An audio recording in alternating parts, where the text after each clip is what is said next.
ప్రపంచ యుద్ధ నౌకల ప్రదర్శనకు రంగం సిద్ధమైంది. ఇందుకోసం ఇండియన్ నేవీ అన్ని ఏర్పాట్లు పూర్తి చేసింది.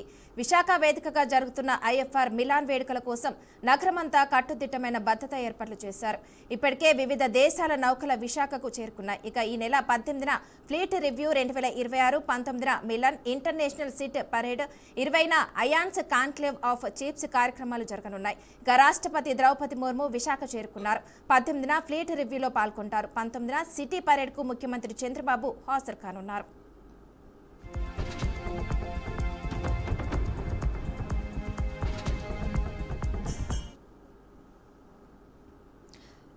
2016లో 51 దేశాలు ఫ్లీట్ రివ్యూలో అయితే పాల్గొనున్నారు. 10 ఏళ్ల తర్వాత మళ్లీ విశాఖ వేదికగా ఈసారి జరుగుతున్న ఫ్లీట్ రివ్యూలో అయితే 70 దేశాలు హాజరవుతున్నాయి. మిత్ర దేశాల నౌకా దళాల మధ్య సమన్వయం, స్నేహపూర్వక సంబంధాలను బలోపేతం చేయడం మిలన్ లక్ష్యం. 137 దేశాలను ఈ కార్యక్రమానికి ఆహ్వానించగా 70 దేశాల వరకు పాల్గొంటున్నట్లు అధికార వర్గాలు తెలియజేశాయి. మిలన్ విన్యాసాలు 19న హార్బర్ ఫేజ్ లో, 21 నుంచి సి ఫేజ్ లో 2 దేశాల్లో అయితే నిర్వహిస్తున్నారు. 19న సాయంత్రం ఆర్కే బీచ్ రోడ్ లో ఇంటర్నేషనల్ సిటీ పెరేడ్ నిర్వహిస్తారు.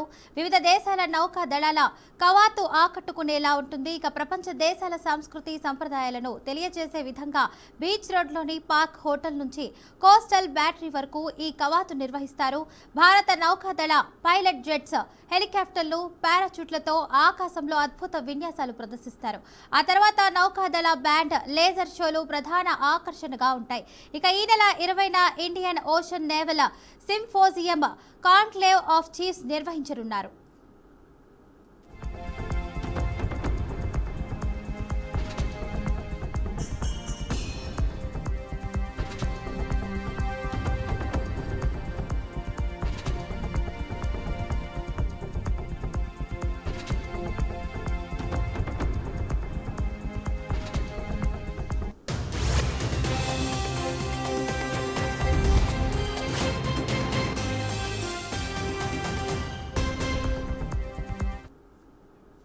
భారత రాష్ట్రపతి తన పదవి కాలంలో కనీసం ఒకసారి నౌకాదళ సమీక్ష చేస్తారు. దీన్ని ప్రెసిడెంట్ ఫ్లీట్ రివ్యూగా వ్యవహరిస్తారు. యుద్ధ నౌకలు, యుద్ధ విమానాలు, జలాంతర్గంలు, కోస్ట్ గార్డ్ నౌకలు పాల్గొంటాయి. శక్తి సామర్థ్యాలు ప్రదర్శిస్తాయి. ఇక భారత నౌకాదళం సత్తాను ప్రపంచానికి చాటుతాయి. ఈ సమీక్షకు అప్పుడప్పుడు మిత్ర దేశాలను కూడా ఆహ్వానించి వారి యుద్ధ నౌకతో కలిసి విన్యాసాలు చేస్తారు. దీన్ని ఇంటర్నేషనల్ ఫ్లీట్ రివ్యూగా వ్యవహరిస్తారు. ప్రపంచంలోని అనేక దేశాలు దీన్ని నిర్వహిస్తున్నాయి. ప్రస్తుతం విశాఖలో నిర్వహించేది కూడా అదే. ఈ కార్యక్రమానికి ఈసారి 50 దేశాల వరకు హాజరవుతున్నాయంటున్న మిలాన్కు 1995లో శ్రీకారం చుట్టారు. అక్కడి నుంచి క్రమం తప్పకుండా 2 ఏళ్లకోసారి దీన్ని అండమాన్లో నిర్వహిస్తున్నారు. 2014లో అత్యధికంగా 17 దేశాలు పాల్గొన్నాయి. పలు దేశాలు ఆసక్తి చూపడం, అండమాన్లో సరిపడా మౌలిక వసతులు లేకపోవడంతో వేదికను విశాఖ మార్చారు. 2020లో కోవిడ్ కారణంగా వాయిదా వేసి 2022 ఫిబ్రవరిలో, ఆ తర్వాత 2024లో నిర్వహించారు. ఇప్పుడు ముచ్చటగా 3వసారి విశాఖ వేదికగా ఈ వేడుక జరుగుతుంది. మిత్ర బృందం బలోపేతం, పరస్పర సహకారం, కలిసి పనిచేయడం అనే 3 లక్ష్యాలతో ఈసారి మిలాన్ నిర్వహిస్తున్నారు. మన యుద్ధ నౌకలు, నేవీ సామర్థ్యంతో పాటు వివిధ దేశాల నౌకలను దగ్గర నుంచి చూసే అవకాశం ఈ వేడుక ద్వారా అందరికీ దక్కుతుంది.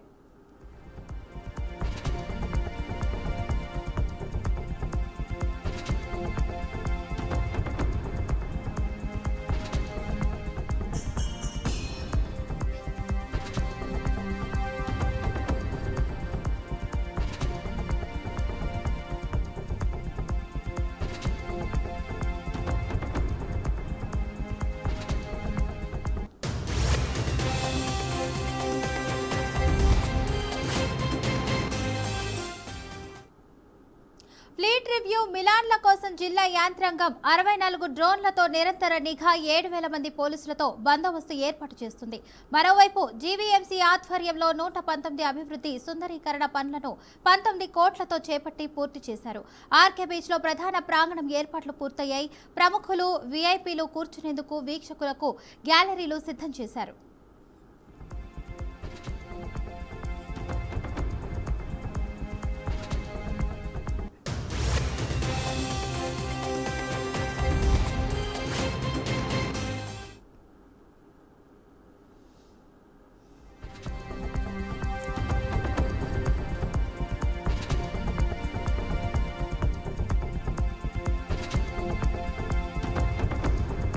నిర్మల్ జిల్లా Khanapur municipal chairman vice chairman municipal ఎన్నిక నేపథ్యంలో పోలీసులు ఫ్లాగ్ మార్చ్ నిర్వహించారు. ఎలాంటి అవాంఛనీయ సంఘటనలు జరగకుండా తెలంగాణ చౌక్ నుండి మున్సిపల్ ఆఫీస్ వరకు పోలీసులు ఫ్లాగ్ మార్చ్ నిర్వహించారు. ఈ కార్యక్రమంలో ఏఎస్పీతో పాటు నిర్మల్ డివిజన్ ఎస్ఐ సిఐలు మొత్తం 100 మంది పోలీసులు పాల్గొన్నారు.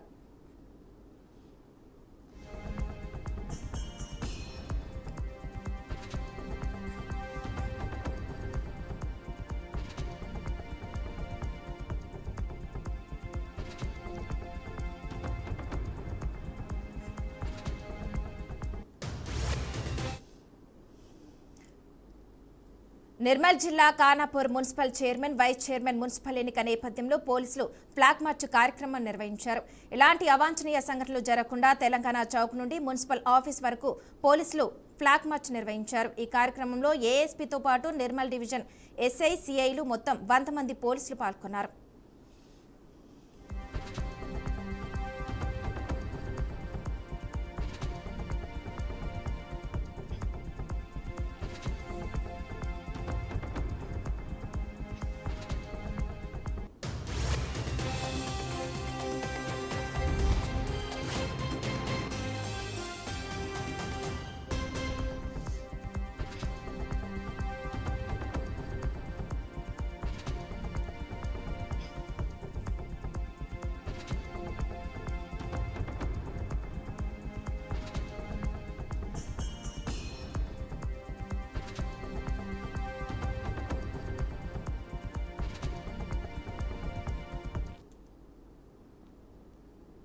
అవినీతిపై ఎమ్మెల్యే ఊకదంపుడు మాటలు వద్దని, ఎమ్మెల్యేనే పెద్ద అవినీతి కింగ్ అని ప్రభుత్వ సలహాదారు షబ్బీర్ అలీ అన్నారు. కామారెడ్డి జిల్లాని తన నివాసంలో సమావేశం నిర్వహించారు. కామారెడ్డి అభివృద్ధి కోసం 22 మంది కాంగ్రెస్ కౌన్సిలర్లతో పాటు 11 మంది బీఆర్ఎస్ కౌన్సిలర్ల మద్దతు తీసుకున్నామన్నారు. సీఎం రేవంత్ రెడ్డిని కలిసినప్పుడు నిజామాబాద్ స్మార్ట్ సిటీ కోసం 1000 కోట్లు ఇస్తున్నామని చెప్తే కామారెడ్డి కూడా 500 కోట్ల రూపాయలు ఇవ్వాలని అడిగినట్లు షబ్బీర్ అలీ తెలిపారు. ప్రత్యేక నిధుల కింద కామారెడ్డికి 300 రూపాయల కోట్లు ఇస్తానని సీఎం హామీ ఇచ్చినట్లు షబ్బీర్ అలీ తెలిపారు.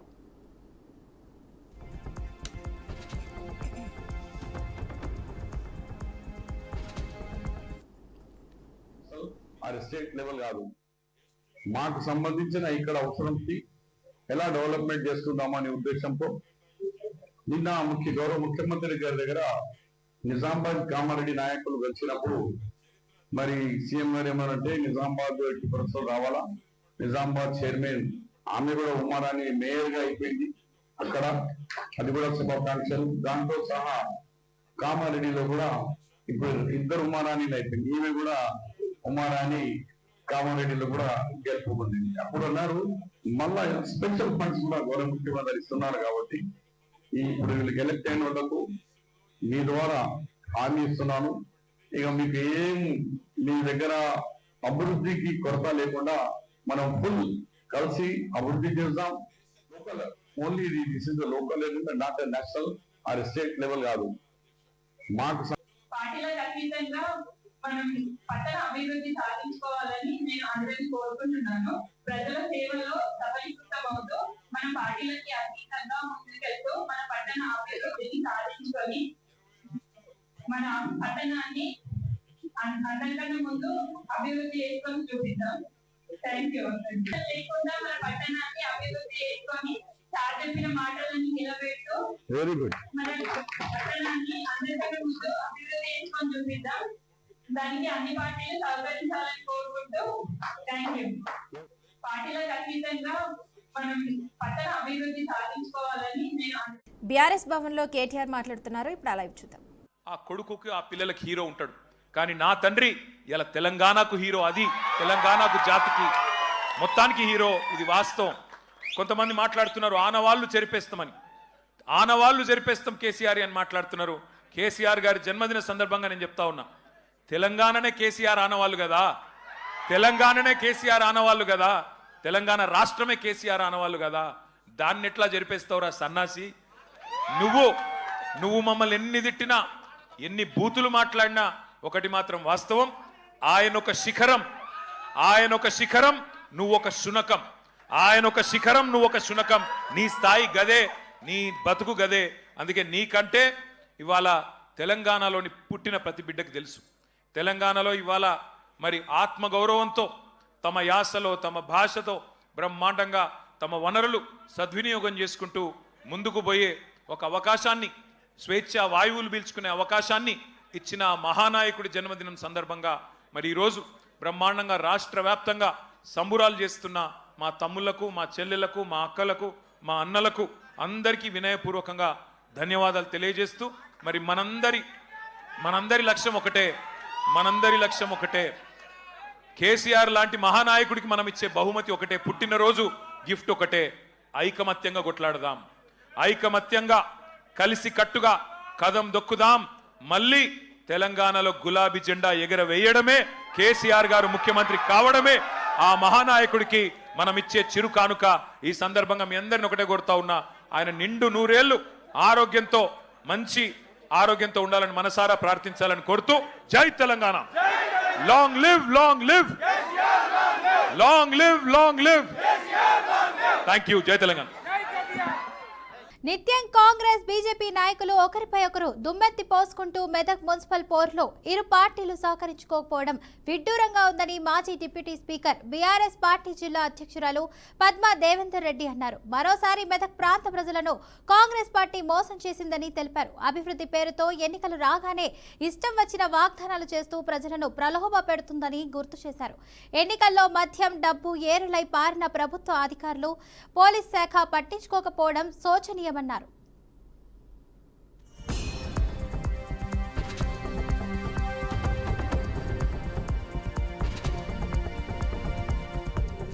మెదక్లో నిజంగా చెప్పాలంటే నైతికంగా బీఆర్ఎస్ పార్టీ విజయం సాధించింది.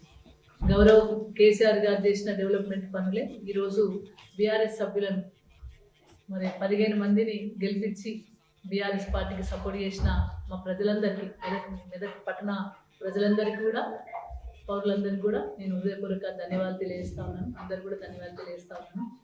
తప్పకుండా మీ ఆశాన్ని, మీ ఏదైతే నమ్మకం ఉంచిరో మా మీద, ఆ నమ్మకాన్ని మనం చేయకుండా పనిచేస్తామని చెప్పడానికి ఈరోజు మరి మా వాళ్ళు ప్రవర్తించిన మా సభ్యులందరూ కూడా 15 మంది గెలిపిస్తే ఆనిముత్యాల లెక్క 15 మంది ఎన్ని ఆఫర్లు ఇచ్చినా సామదాన భేద దండోపాయాలకు కూడా గురి చేసేయడం జరిగింది. వాళ్ళకి నానా ఇబ్బందులు కూడా పెట్టడం జరిగింది. చాలా భయభ్రాంతులకు గురి చేయడం జరిగింది. చాలా ఇబ్బంది గురి చేసి మా పార్టీలకు రమ్మని ఆఫర్లు కూడా ఇవ్వడం జరిగింది.